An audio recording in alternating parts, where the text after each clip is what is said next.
Okay, so for the next couple minutes, we are just going to look at examples of a couple different countries and their planning goals. So let's look at Great Britain.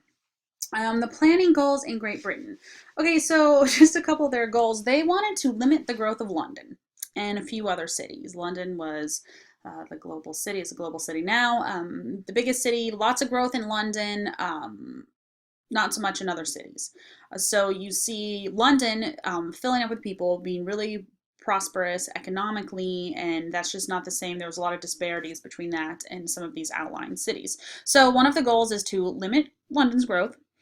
Um, and then another goal was to preserve Britain's remaining farmland and countryside from development. So this is more of like what we talked about in the last presentation, a national, more of like a national plan, as opposed to London has their own plan and all these other cities have their own plan. So this is like a national planning goals. So preserving the remaining farmland and countryside from development. So it's more like keep the cities we have and let's not do these weird suburban things that America did. Okay. They also wanted to strengthen the economy and prevent population decline in some of these lagging outlying areas. So to achieve these few goals in Great Britain, is they developed this system of green belts surrounding London and other major cities. So think about it, if their goal was to kind of limit London's growth, they just physically put greenbelt around it. So this was done through the Town and Country Planning Act of 1947. Um, so what you have is you don't have suburban zones like you do here in the US. And think about it, like if we were going to take a little road trip and you're driving through Europe, and you're going through London, and all of a sudden you have the big city of London, and then boom, you get green space and countryside. There's not this kind of transition through suburbs or these ex-urban areas that you have in America. So if we were going to take a road trip here in America, we'd drive, oh, here's our big city, and then maybe it kind of fizzles out a little bit into some suburban areas, it trickles out, and then all of a sudden you're in the countryside after this kind of transition through a suburban area. So with these green belts surrounding cities, you have more in our American minds, it would be more of a drastic change between what is city and what is countryside. So that's kind of one thing. And it's different there. So they also had the creation of new towns. So there is the New Towns Act that came about in 1946, and this is more how we would think of planned communities. This idea of creating new towns, it's more like creating planned communities. So we talked a lot earlier in the semester about Ebenezer Howard and his plan for garden cities. So this is what you see. If we can go back during class if you want to and take a look at those garden city plans and diagrams, and you'll kind of start to see what I'm talking about here. And also what they did is they used subsidies and regulations to try and divert some of this economic growth from London and into the more lagging areas of the nation. So again, you can see more of like a nationwide coordinated plan. Whereas here, every city has their own economic development plan and goal for growth. We talked about that in our lesson on economic development. So that each city in America, they want to promote themselves, market themselves, have economic development growth. But here in London, you see the use of subsidies to kind of divert this economic growth away from London. So that's a little different. So just the last couple points on Britain. The Greenbelt policy remains today, even though that was established in 1947. So this idea that you see cities surrounded by this countryside, by these green belts, this policy is still going on. There's been a lot of different political shifts. So urban planning is going to follow political shifts. What's going on politically affects urban planning. Urban planning and politics are intertwined. So under like the government under Margaret Thatcher stopped making these kind of grand national plans. It's just a shift in government. This grand national plan just kind of fizzled out a little bit. They developed the enterprise zone concept, so we use that here in America too. But Britain developed this enterprise zone, this idea of designating areas for development. And they developed the Urban Development Corporation concept. This is this idea of Urban Development Corporation. So this is actually a lot like the U.S. Federal Urban Renewal Program. Let's look at France for a second. I don't know how much we talked about Houseman as an urban planner in this class, but we definitely should have. So we can talk about it a little bit more, or here's just a quick introduction to it. So planning in France. So the problem here is Parisian domination. Paris grew and left the rest of the nation impoverished. That was kind of what happened in France. Is Paris was dominating. So the response to the problem of Parisian domination is what I'm calling it, is the government identified 8 growth poles that consist of either a city or a close collection of cities, and the cities form a ring several hundred miles in diameter.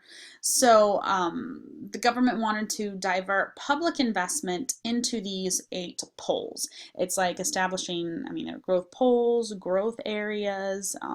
So this is what they did.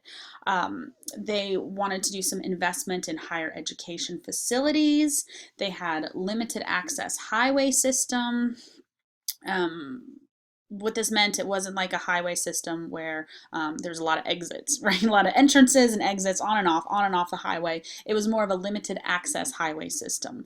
They have high-speed passenger rail systems as tools to favor growth into these regions. So if you can imagine, it's like, okay, I have a region, I want to kind of sway growth into these regions. Let's put a high-speed passenger rail so that people can get to specific regions.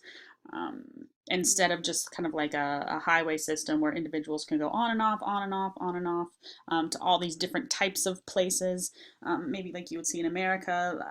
This is different. Think of your ring of cities. You want to invest in these target areas. You got high-speed passenger rails to kind of put you control the transportation lines. We talked about this in our transportation plan. You control the transportation lines. You can kind of control land value, urban growth, all types of things. So this is a national approach to planning. This can only happen if you have a strong central government. That's how planning is in France. Planning is a top-down process. You've got your strong central government that says this is how it's going to be for the entire region. You don't get this local disconnect that you have in America. And then urban development is done by public-private development organizations. So instead of here's the public plan, the government involvement, here's the private capitalist market like we have in the US, you've got these public-private development organizations. So that's pretty interesting, I think. So just a couple more points about French planning is like when we talk about urban design and we talk about your city and the feel of it. In France, there's really more emphasis on the fine texture of the urban fabric. And what this means is they focused on things like historic preservation, looking at really the details of urban design, like this street level design, kind of like this picture here where you've got pedestrian friendly environments, the beauty of it, the smaller details, the street level details of the kind of like the scope and scale of planning, really more emphasis on that. And they have a lot of emphasis on spaces that promote interaction between people. So I think that's kind of cool too. All right, let's jump over to the Netherlands as your kind of last example here. Really interesting. So the issue here is the Netherlands, you are living below sea level with this system of dikes to keep the water out. It has been called the most planned nation in Europe. It's kind of like we talked about in other European places where urban development and then the farmers' fields meet abruptly. There's none of this suburban in between that we have in America. So the Netherlands has a very little wasted space. Within their national plan, every acre is earmarked for something. You don't have wasted space. So Amsterdam, for example, is really strict and effective planning controls. You should go look up Amsterdam. It's pretty cool. So it's they've got like a master plan and zoning map for the whole country. That's kind of what you could equate it to. And so it's like a countrywide master plan, countrywide zoning map where all of these little space, where I said every acre is earmarked for something, and then every locality has to follow it. But there's actually a lot of community input in the Netherlands. There's actually been some articles recently in New Orleans about how the community feels like their voice isn't really heard in the master plan. It was like a missed opportunity. But in the Netherlands, even though there's a national plan, there's a lot of flow of information between the community, the grassroots, what they want, and that influences how the master plan is put together. So there's in your textbook, there's kind of like this little story about how in the Netherlands, someone from America is like, well, yeah, I mean, you say there's community input, but does it really ever happen that way? And the people in the Netherlands were like, well, yeah, it does. And they were really confused by the Americans' question. Because here in America, politically, it's especially in New Orleans, there's kind of this belief that, okay, the city might host community events, but when they put together the master plan, they just do what they want to anyway, regardless of community input. Okay, so that's just a couple examples, and we'll stop right there.